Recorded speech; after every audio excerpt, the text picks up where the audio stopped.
For those who have been wondering where Elmo has got to, I've had to track him down. In this current cold weather, I eventually found him.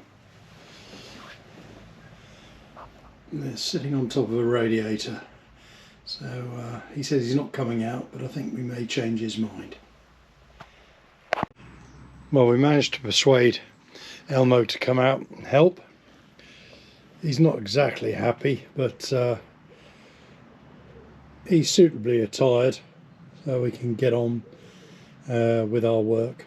Plus, of course, he's next to his favourite glue, so we'll see how long he lasts. Welcome back, and to the next chapter, which is going to be primarily about assembling the main wing, joining it, and the ailerons, the wing tips, all that, because as I said in the last chapter, I want to get the wing joined so that I can temporarily attach it to the fuselage in order for me to finish off the fuselage. So back onto the building board. On to the work to the wing then. Don't throw these polystyrene offcuts away, because they serve to be useful cradles to hold the wings in while you're working on them.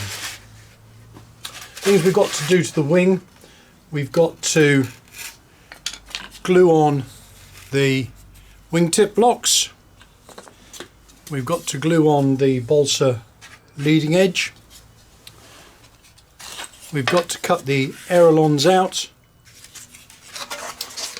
and we've also got to form cutouts for the servos and cutouts for the control wires for the servos, the cables for the servos. So the first thing I'm going to do is, taking the template that's in the kit for the ailerons, I'm going to mark out where the aileron goes on both surfaces, lower and upper surface. The template has got tip marked there and root, so let's plonk that down. Tip,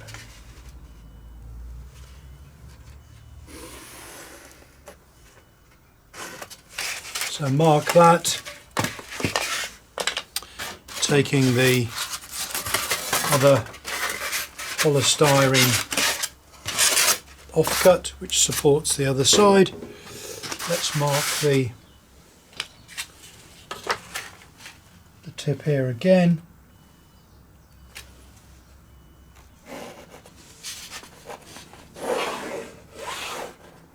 So that's going to be where the aileron goes. I'll do that on the other wing off camera. Now, looking at sticking the balsa bits on whilst we're talking about whilst I'm dealing with the ailerons, there are two options. You could cut the ailerons out at this stage, and you could fit, there are balsa ailerons that are in the kit to go in instead of those laminated pieces. So here's the balsa, shaped balsa, which will go in there. I mean, some people may decide to keep the actual laminated bit of foam, but as you've got these balsa ailerons, use those. So some people may cut that out first and then stick the tips on, or like me, I will be gluing these in place here before I cut the aileron out. So obviously when I do stick it in place, I've got to make sure that the glue doesn't go on this part here. So in order for me to make sure, I'm just going to draw a line there, which is the line that shows me this is where the glue goes, and not on this end here. Now, to stick these balsa pieces on, I will be using Gorilla Glue Brown, the expanding type, because that's my preferred glue for sticking things onto expanded polystyrene, or indeed sticking expanded polystyrene together. PVA will work fine. I've used that before, but I prefer Gorilla Glue brown. But before I get to the gluing stage, some more marking out to be carried out. It's to do with the marking out of the underside of the wing here. So the things we've got to do: mark out the position of the servo box and the lead channel that we're going to cut out. Now, talking of lead channel, there are two ways in which you can connect the servo leads to where the servo is going to be in the servo box. You could use a sharpened end tube and push it through to here to form a nice hole right the way down the wing through which the cables will go. I'm not going to do that. I'm actually going to form a channel in this. I'm going to cut a thin strip of veneer out, then I'm going to cut a bit of foam out, about maybe 10mm deep, no more than that, and the cable will go in that. Why? Because that's the way most ARTFs come. If you think about it, the underside of an ARTF, you'll see the servo wires going through, covered with tape, and that's what I'm going to do with this. So first things first, I want to mark out where the servo box is going to go. On the plans, the servo box is shown with sides parallel to the root, so it comes through to this position here roughly. Now that's a concern of mine. Let's put it round the right way. That's a slight concern of mine, because I always like to have my servo arm acting perpendicular to the hinge of the surface it's operating on. So if you look at the way it's shown on the plan, it's shown like that, but you'll see there's the aileron marking and there's the servo. It would be operating at an angle, which I don't particularly like. So I'm going to mark mine so that it is parallel to there, so it will be, the push rod from the servo arm will be at 90 degrees perpendicular to the control horn in the aileron. Another thing to think of is what servos you're going to be using. I'm going to be using 9-gram servos, so they're absolutely fine. They could actually be buried right in the tip of the wing because they're not very deep. But if you're using standard servos, then just be aware of the fact that you haven't got unlimited thickness here of your wing, and that may determine where your servo box goes. Obviously it's its thickest point there. My 9-gram servos means I can put this anywhere I like. So I'm just going to mark an offset off my line here of 30mm there, and measure another 30mm there. Connect those up, because obviously that's going to give me a line parallel to my aileron hinge, and that's going to represent the front edge of my servo box. The next thing I've got to determine is where is the servo going to go. No point having it right in the middle of the aileron. We want it fairly close to this end. And what I'm talking about when I say fairly close to the end, I'm talking about the control horn that sits in the aileron. So I'm going to measure off 20mm there, and that's going to be my position for my control horn on that. And I'm just going to mark off with my square a line through there, so you can see everything marked up here, which shows there's my control surface hinge line at right angles, so that is where my horn's going to be, and at right in line, dead in line with that, is going to be my servo horn. So using the plywood top that Richard provides. I'm just going to position that over the line that I've just drawn, so the line is central on the cutout for the servo arm there.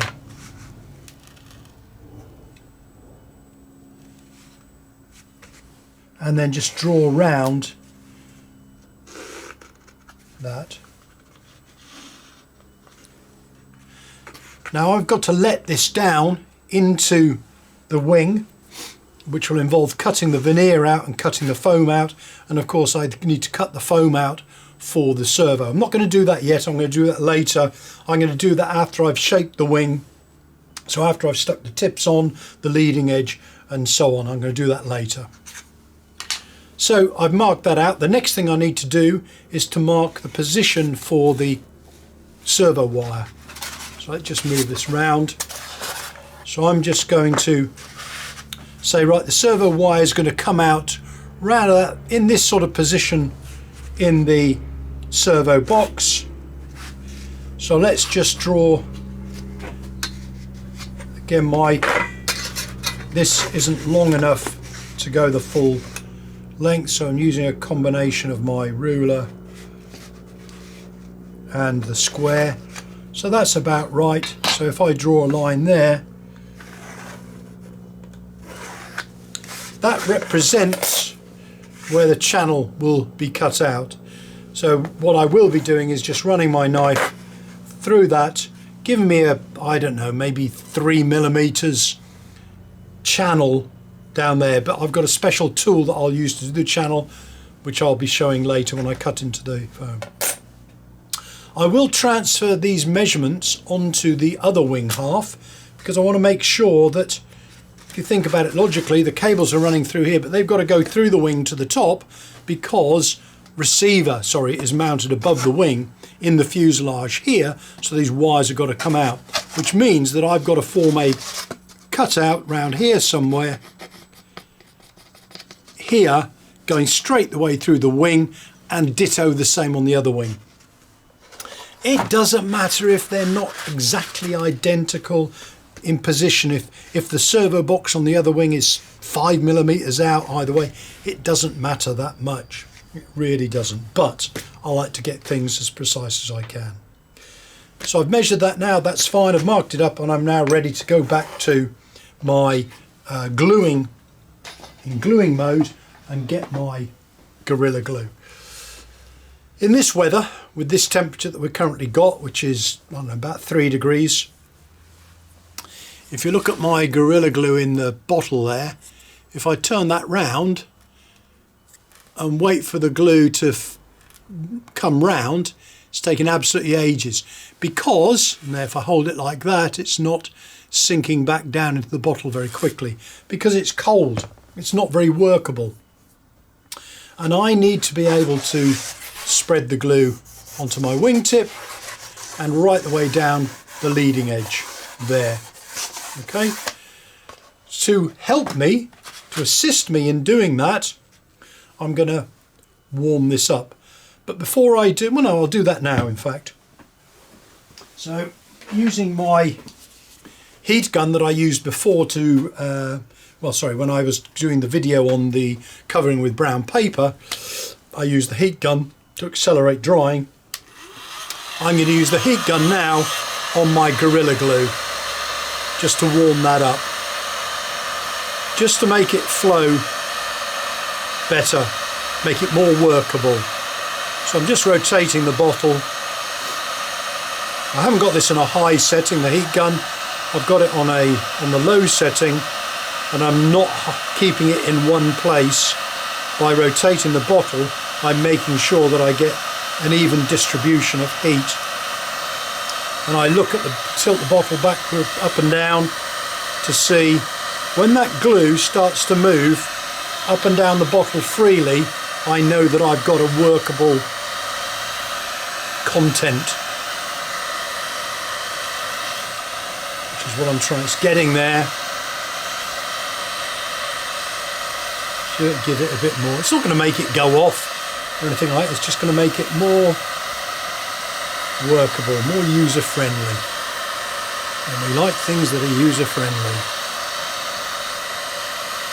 And don't just look at one part of the bottle, look at others. You could, if you think ahead, which I maybe should have done, boil a kettle, stick the boiling water into a saucepan. Whilst the wife's not looking, stick your Gorilla Glue into that. And then Robert's your uncle. So there we go. That's now workable. By the way, that same tip trick can be used when you are, if you've got epoxy, to warm up epoxy. The only thing with epoxy is if you warm that up to make it more workable, it does affect it in terms of going off. It'll go off a lot quicker. So I'm just going to apply now. You can see it's actually, well, if I get it on camera, you can see that it's spreading very, very nicely. I'm doing the leading edge first. Don't put too much on. I've got a spreader here somewhere, which is just a thin spatula, which I can spread that glue on with. Get an even coating, don't want too much over the edges on the veneer. Not that it matters, it will sand off obviously. Get a nice golden colour over it.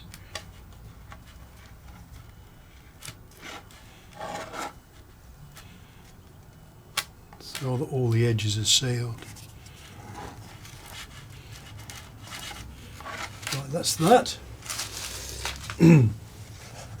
Put that back down on the polystyrene. Now to hold the leading edge or the balsa bits in place whilst they go off, I'm going to use masking tape. So I'm going to cut some bits off. Do 4 bits to start with.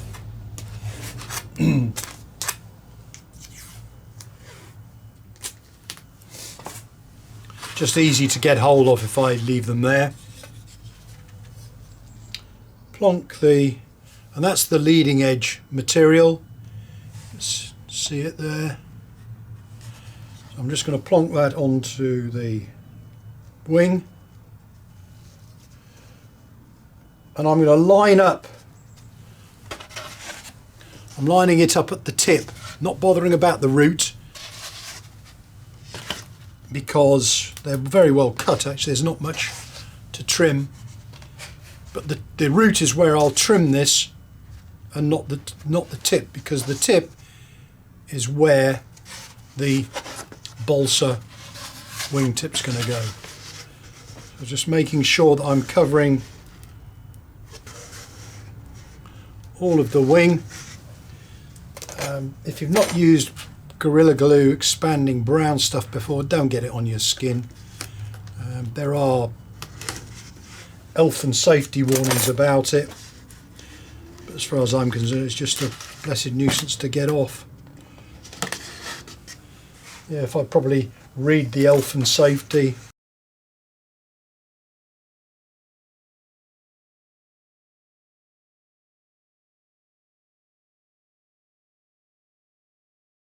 And I'm going to do a similar thing now with the block, the balsa block there, and putting Gorilla Glue on the wingtip, but only on to the bits that have been marked, down from there and onto the leading edge. You don't need to get it in camera. You don't need to go overboard with the Gorilla Glue. You don't need a lot of it. Don't forget it expands. The brown stuff expands. So, and a lot of people say, oh, it needs to be, you know, you need one surface to be wetted to expand. In my opinion, you don't. Yes, you can do it if you want it to foam up a lot. Then you can encourage it to foam more by having extra moisture. But it won't stop. It won't stop it expanding, foaming, because I think there's enough moisture in the air to do that. So we're going to put our block in place so all surfaces are covered. Looking underneath, I may push that up a bit. There's a lot of sanding to be done on this after it's glued, after it's dried. A lot of sanding, but hey, that's part and parcel of it. Okay, so let's just get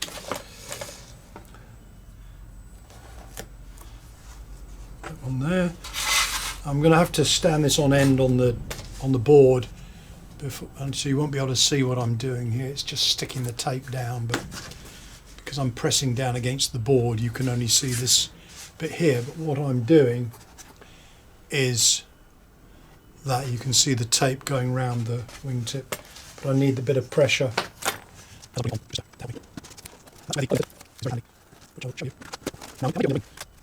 The other method is to use pins, and I've got these somewhat dirty. You can see those T-pins. You put the pin into your balsa. Actually, just in case there's any Gorilla Glue on there, I'm going to put it on my baking foil. You put the other pin into the surface of the wing at an angle, like that. So it's pushed fairly well through, and you just put elastic bands between the two of them. So that is the other method, or another method. Anyway, that looks good to me. It's all good. So I'm just going to leave that now to go off